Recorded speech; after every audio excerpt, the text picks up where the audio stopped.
talk about keys to victory, D Money, as far as each team here in the second round. What's the keys to them advancing to the conference finals? What do you think is Milwaukee's key to in this series to beat Boston? Man, I ain't gonna hold you, bro. Since losing Middleton, the only way that I see them coming out is a Herculean effort from Giannis. Giannis gonna have to put up like 30, 12, and 10. Y'all every call game. him the best player in the world, though.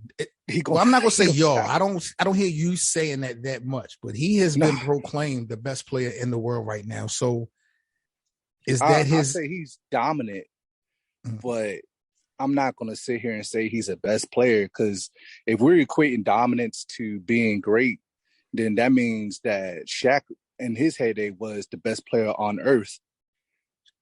You know what I'm saying? Nobody thought that. So if he is not able to, let's just say hypothetically, Giannis is the best player on the planet.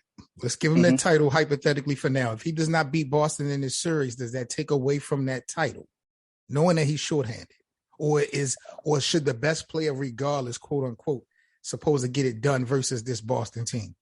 Nope. Y'all, the same energy y'all just gave KD, y'all got to give him that same energy. I ain't trying to hurt. Because even for last year, right? Last year, people were saying that KD was the best player on earth. And y'all called that into question once he lost that game 7, when he lost that game.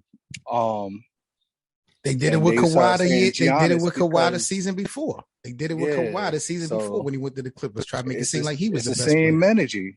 It's the same energy, bro. We're not going to know who the best player is until the end of the year. And that's the way it's looking like right now. What about Boston? But if my game plan for Boston, I let Giannis do whatever he want to do, and I lock down everybody else. So if you're Boston this series, you give Giannis his whatever he wants. You let Giannis eat. Yeah. But shut everything else down.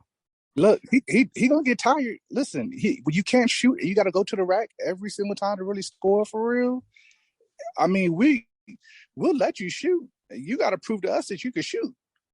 And it's going to be, we're prepared to go a long series. If you can prove that you can shoot and don't have to go to the rack, you're going to be tired every game, bro. Because we're going to do you the same way. We're going to put hands on you when you're off the ball.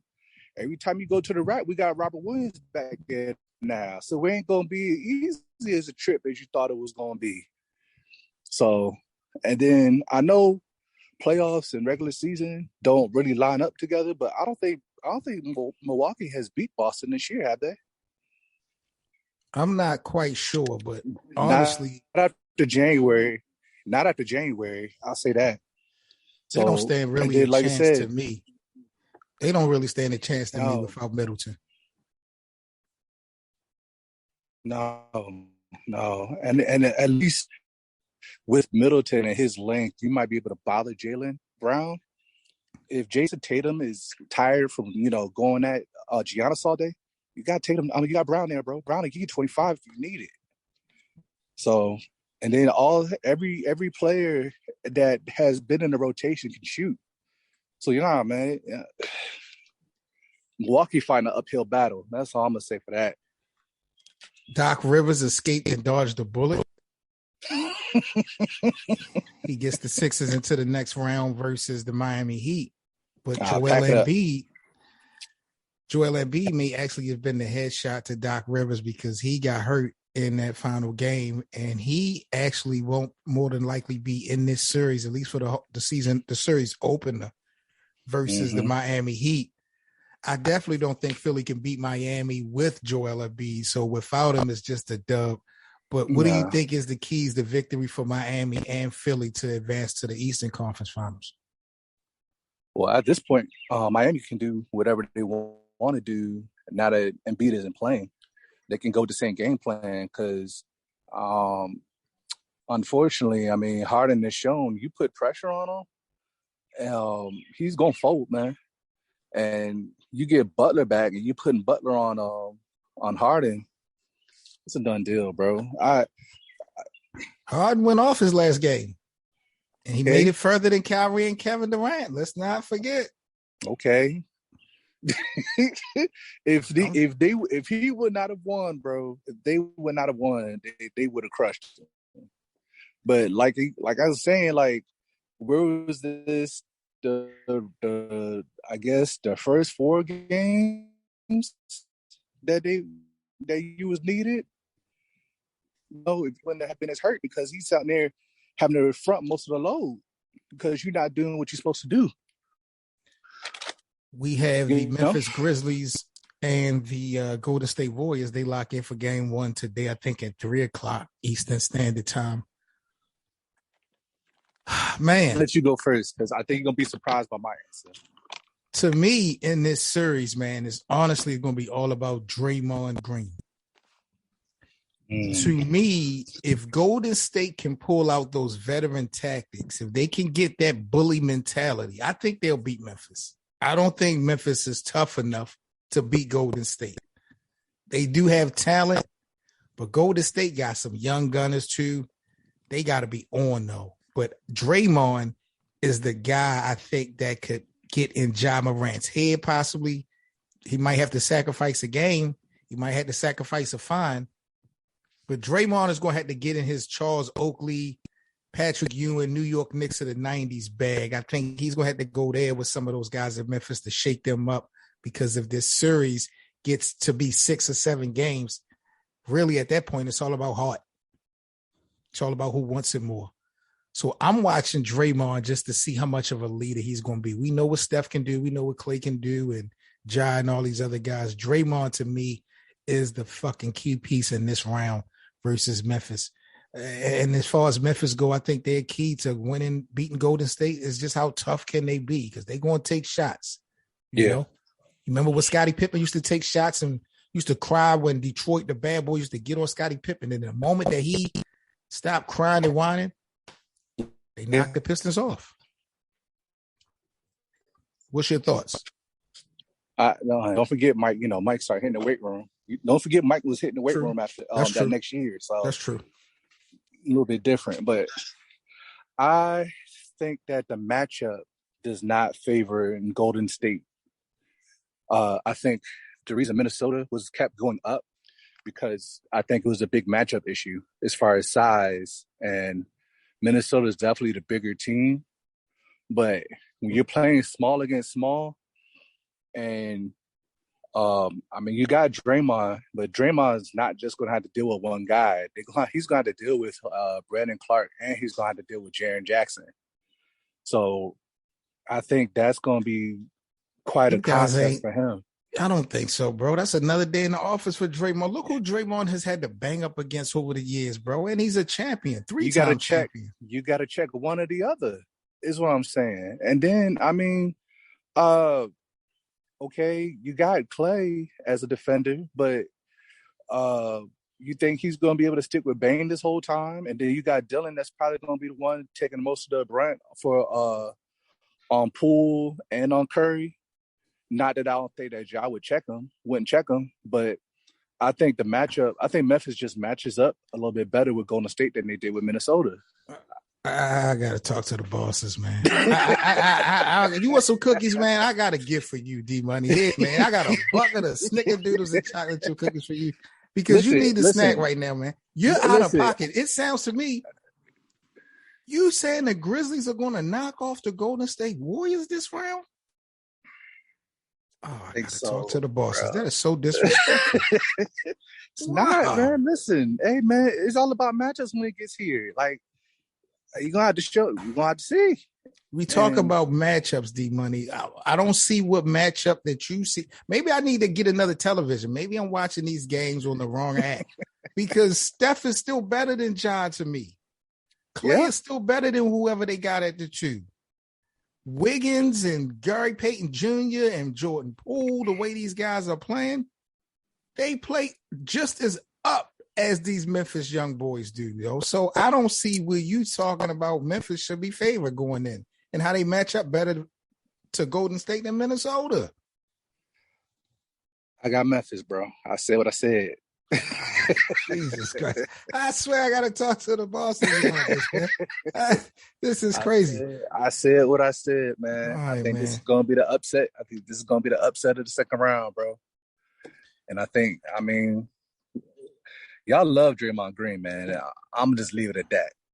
What about Dallas and Phoenix, man? Last but not least, Dallas and Phoenix, they're going to be locked in. What are the keys? Or who do you got winning that series? Let's talk about it that way.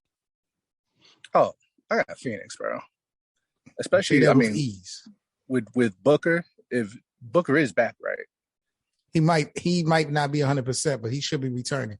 It's not going to matter, a 60% Booker be more than enough. Nah. They're not going to.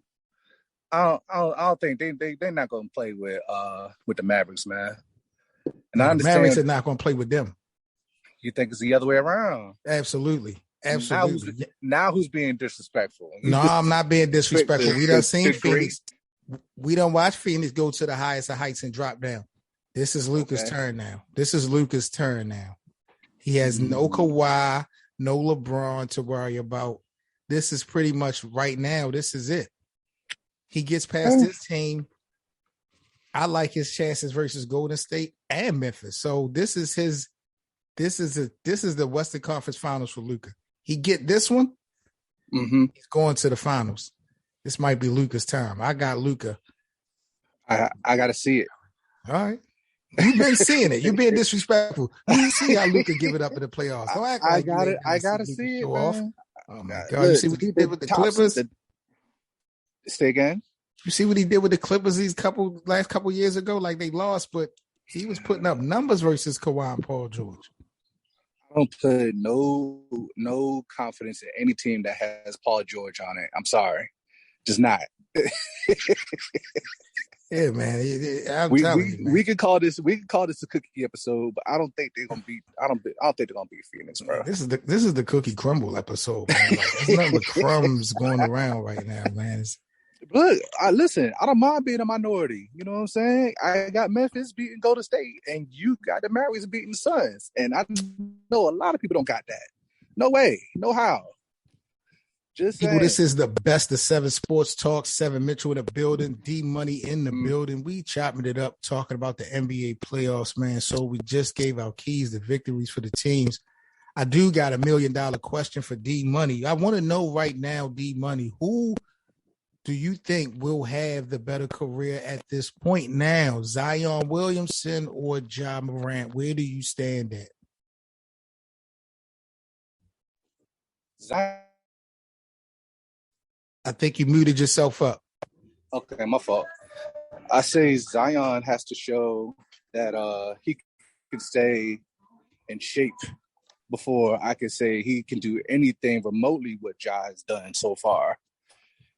You know, and even still, he still would have to catch up. Ja has the head start right now. Ja's getting all this experience with him right now. And Ja's leading the team, too. That's another thing. It'd be one thing if Ja was a sidekick. Ja is carrying his own team. He loves them. And then the fact that these are the type of guys that'll ride for him, too. He didn't have a good series last series. That was not the best we've seen from Ja. But the guys that he has around him, he ride for him. And then when it's time, Ja will rise up for the occasion. So I think it's too much. For me, it's too much of a head start. Like, I feel like Memphis is already probably ahead of schedule. We didn't think Memphis was going to be this good this fast. So, I don't see either one of them winning the championship anytime soon. So, I guess you got to break this thing down to what we see on face value as far as perception and numbers. Ja, like you said, got a great head start. And, you know, he's leading his team to success. Zion, though, is in position to do the same thing with New Orleans, even though they got Brandon Ingram.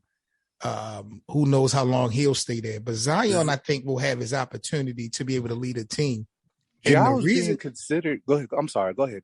No, but the reason why I give Zion a chance to still have a better career is because right now, even still, the corporate world loves Zion Williamson. You know, they love Ja too, but like Zion had these guys in the palm of his hands. So I think they can make Zion look even better if he comes back and just have one season. I think corporate America could make Zion look like he just had 3 good years. All these extra endorsements. So for it's right now, Ja has the head start. But if Ja don't win any hardware, I think Zion still can catch up with him because Zion is going to have the chance to lead his own team. It's not like he's going to be a Robin to somebody's Batman. Do you think Ja will ever be an MVP? Because he definitely was in consideration this year. And I don't think that Zion will ever be in that position. Yeah, he'll be an MVP because he's better than I'm not gonna say he's better than Allen Iverson, but he'll reach that pinnacle to MVP status. So it's his time. I give it to him as long as he don't get hurt. Yeah. So I you may have Zion, but I got Ja, bro, all the way. Last thing on the discussion, D Money. What do you think about the National Basketball Association? Is the NBA getting too soft? I just saw a report that Jimmy Butler was fined $15,000 for an obscene gesture he did on the sideline. And the Miami Heat was also fined $15,000 for posting it on social media. We just watched Ja Morant do the dance on Minnesota's logo. I don't know if he's going to catch a fine for that. We've seen Kyrie Irving. We've seen other players catch a lot of weird fines this season in the NBA. Do you think the league, bro, overall is getting soft? I think it's been soft. I mean, as far as just how I think is. Let me think about this. See, me, it goes a couple different ways with me. I give the NBA credit when it comes to issues, social injustice, things that's happening outside off the court. NBA goes hard. They've gone harder now than ever before. So they definitely not soft on that note. When we talk about the play on the court, some people say the game is much softer because it's not, it's not that 90s basketball. But I like the athleticism. I like the, you know what I mean? Those guys back in the 80s and 90s wasn't nowhere near as athletic and as fast as these guys are now. So I actually like the production and the play that I'm seeing on the court now more than back then when it was just, a lot of jailhouse ball and stuff like that. I will say this. The fines is what blows me. I think the NBA, as far as competitive wise, is still like a little bit too friendly for me. You know what I'm saying? Like everybody is friends. Everybody's AAU league, grew up with each other. It ain't like I really want to be better than you. Like, how Kyrie, just for the sake, you hugging all these teammates at the end of the game. They didn't even like you while you were there. You know what I'm saying? You give them hugs and stuff like that. And it's a lot of things that maybe it's the growing up within that 90s and having that mentality. It's the mentality just a little bit different now. Everybody's making money. You know what I'm saying? It's not the same. It's just not going to be the same dog mentality like it was back then. Because the NBA players, man, it's more of a brotherhood with these guys now. LeBron and KD and, these guys be linking up in the off season, going on vacations and stuff like that. That was unheard of back in the day. So, and then those guys look at the media as being public enemy number one. Yeah. So they stick together off the court and they still produce good basketball. Don't get me wrong, but I agree with you, D Money. I would like to see that arch rival, arch nemesis vibe and energy throughout the season when it comes to certain players and teams and shit like that. Yeah. And even with still, I mean, I don't really completely blame it on them. And now when you're building players now, like the competitiveness is different. Just them, you're pretty much just generating these basketball players now where, us growing up, we pretty much had to get it from going to the parks and, we, had to make a way ourselves to be even trying to be the player that you wanted to be, going forward. it wasn't the same as it was. Like, of course, we had camps back then, but not as much as they are now. You know, it's in the way that it's more of a specialized game now. In the way they train these players, it's just different, man. I don't know how to really explain it, but it's definitely a different feel. And like I said, it has something to do with having that dog mentality. Right. You know, like you say, even like say for the parks, you don't even see them going to like the Rucker Park and all these other different parks now. You know what I'm saying? They're pretty much everybody's in the gym, you know, LA Fitness type stuff. Right. Everybody chilling, you know. But you know what though, bro? We got to blame ourselves for that. And I was about to get to that point as well. Mm-hmm. Like the fans and stuff be doing too much. Like safety is a big deal in sports right now. Like, and they got to protect the players to the best that they can. And fans be doing a little bit too much nowadays, like ever before. So you're not going to see so many outside activities and things like that you may have, you know, seen previously, bro. You look at what's going on now. Doing playoff games and just doing regular season games. You got animal rights activists running out in the middle of the court. You got fans throwing, you know, ice and throwing cups and just talking crazy to players. So the only thing I got to say about the NBA, they invest a lot of money in finding the players. They need to do a better job of pre-screening these clients, man, allowing all these people to come in to these arenas and just doing what they want to do. Gluing your hand to the court. Gluing your hand to the court is crazy. Like, I ain't never what is that going to accomplish as far as your mission? Seriously, what was that supposed to do? I don't know. They should have left her stupid ass there. They should have let that glue dry and kept playing so everybody could just run over top of her and stumble over her, throw the basketball at her stupid ass, all that. What is wrong with people? I really got to talk to the bosses, man. Hey, look, say no to drugs, boys and girls, because it is real. It is real when you are gluing your hand to a basketball court in the middle of a playoff game. Facts. Nasty work, B. Nasty work. All right, man. We are out of here, man. Have your happy Sunday, guys. Enjoy today's game 1. D-Money and I will be back at y'all later this week to chop it up and recap some things that happened in the association. D-Money, I appreciate you, bro. Let everybody know if you want to where they can catch up with you and follow you, bro. I know you got some things coming up in the works when it comes to sports talk as well. Well, as far as for right now, you can catch me on Twitter, DMoney23, at DMoney23. And I also have a channel that just has my name on it right now.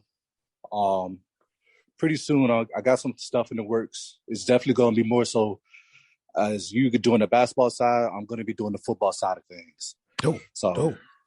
That's going to be my future reference and future dream. So that's what we're going to work on.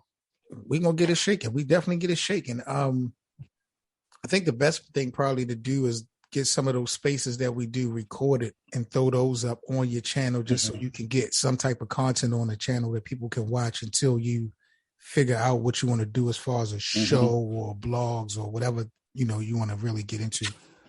So y'all tune into that, man. Sir. Follow my guy, D-Money23 on social media. I am 7 Mitchell. You guys are now rocking with the best. This is the best of 7 Sports Talk. Enjoy basketball today, y'all. Stay safe and we out. All right, man. Peace to my NBA family. It's your host, 7 Mitchell, with the best of 7 Sports Talk. I just wanted to take this time out to say thank you to each and every one of you guys for so much support for the podcast. I hope you guys are really enjoying some of the outside the box angles we take, bringing you in these NBA storylines. Please don't forget to like and share. Most importantly, rate the podcast. You can follow us on social media. All the links will be in the description. And if you would like to contribute to the Best of 7 Sports Talk platform, we have merchandise available, as well as links for the merch, and donations will be all in the description. Once again, thank each and every one of you guys in the NBA community for supporting the show. This is 7 Mitchell with the Best of 7 Sports Talk. Let's talk some NBA action.